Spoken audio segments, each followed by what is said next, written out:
நம்ம ப்ராஜெக்ட் எதுனா intelligent automatic traffic signal announcement with emergency lane control using IOT. நம்ம வந்து என்ன யூஸ் பண்ணுறோம்னா 2 கான்செப்ட் யூஸ் பண்ணுறோம்.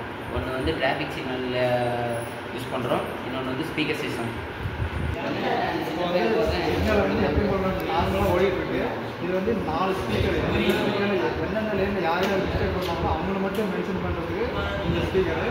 இந்த ஸ்பீக்கரை கண்ட்ரோல் பண்ணி இந்த ஆர்எஃப் ரிமோட், என்ன லேனில் பேசணுமோ இந்த ஆர்எஃப் ரிமோட் யூஸ் பண்ணி எந்தெந்த லேனில் பேசணும் அந்த பட்டன் மட்டும் இருக்குன்னா அந்த லேனில் மட்டும் கேட்கணும்.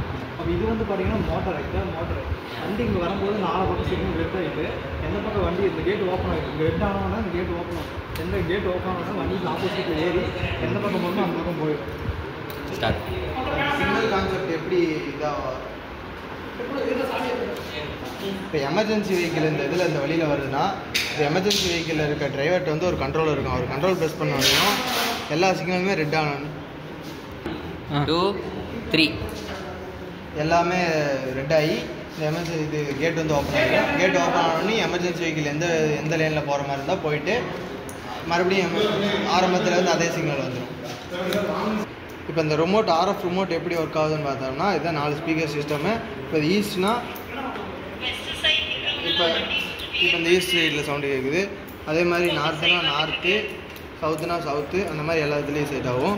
நம்ம இப்போ இதுக்கு வந்து நம்ம இது எஃப்எம் மூலிமா இது நம்ம ரெக்கார்ட் பண்ணி போட்டிருக்கோம். நம்ம ஃபியூச்சரில் தேவைன்னா கான்ஸ்டபிள் வந்து ஒயர்லெஸ் மைக் மூலிமா இங்கே கனெக்ட் பண்ணி கூட பேசிக்கலாம்.